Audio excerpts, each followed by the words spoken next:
When I was a young girl, I wanted to be Marie Osmond. My sister and I sat across from each other on our twin beds in our bedroom, and we made our plan.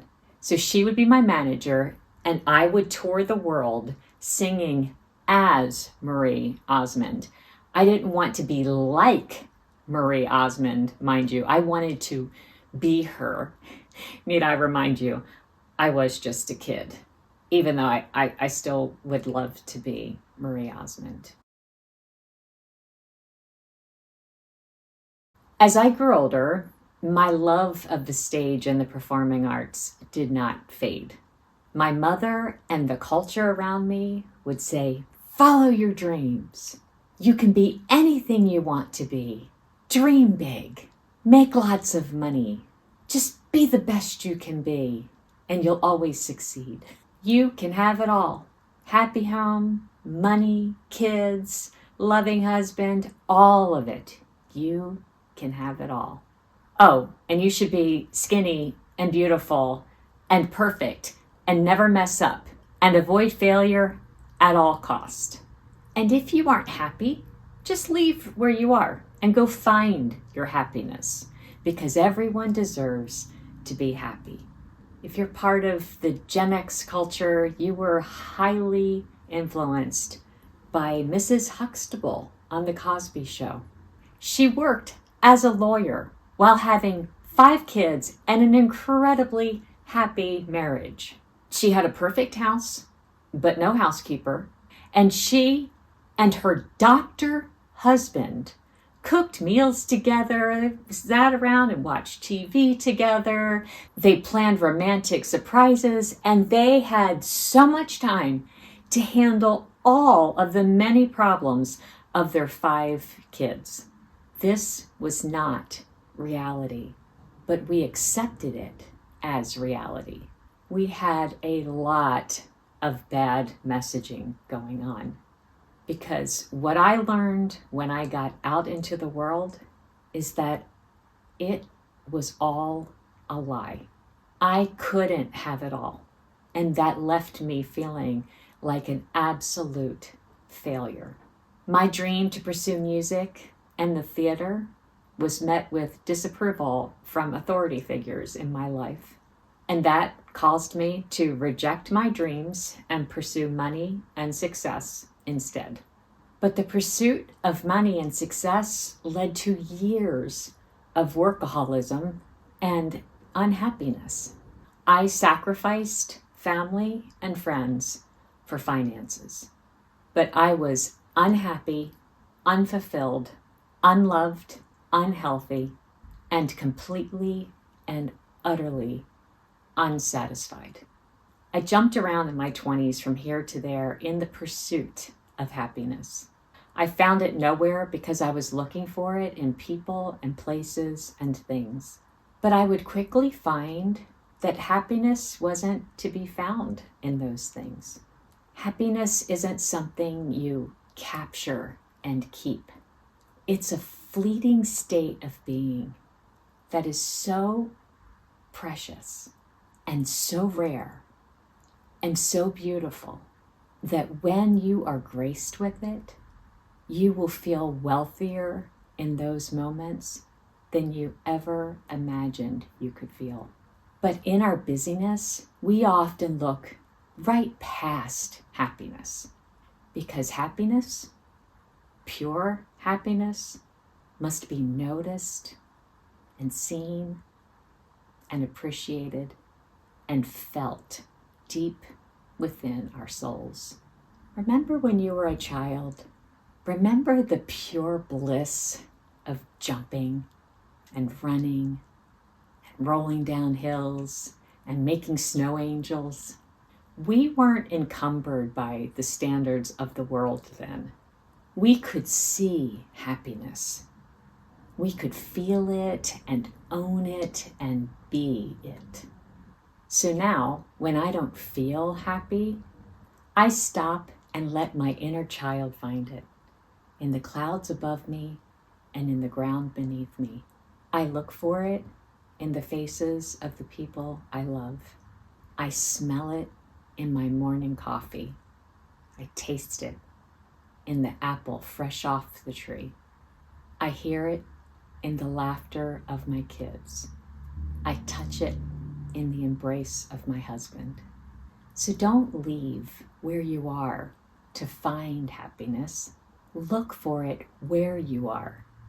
Because as the saying goes, the grass isn't always greener on the other side. So why not water your own grass while you look for your happiness within it? In my quest for happiness, I learned a lot about myself.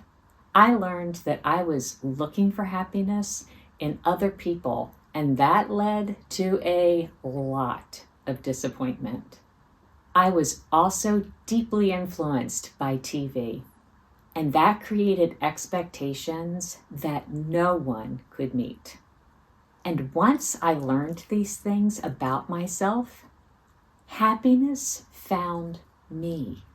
I was no longer demanding it. And that opened the door for happiness to enter into my life in ways that I never dreamed of. Even in my worst years, when I was sick and in constant pain, I was happy, truly happy, because my expectations of happiness were no longer based on what I had seen on TV or demanded of other people or read in a book or saw online. Living in this age of social media can be really challenging. We compare our lives to those of our friends and complete strangers, but we only see what they want us to see. That's one reason why I work so hard to stay open and honest on this channel, because my life, like yours, is imperfect. I am a work in progress, and this channel is all about that work. Because one of the biggest lies I believed from my childhood was that I should pursue my passion. But I have found that to be a lie too. Instead, I learned that what I really need is what every human needs, and that was to pursue my purpose. We are all here for a reason. We all have a path to walk and a purpose to fulfill. And if we're really fortunate, we get to include our passion with our purpose. But that's not always the case. When I was raising our kids, I was pretty passionate about being a mom. But let's face it, not all the jobs included in that title are something you're really passionate about.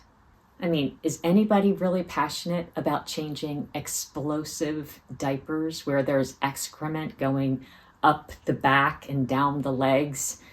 I really hope nobody's real passionate about that, because that was not a fun part of the job.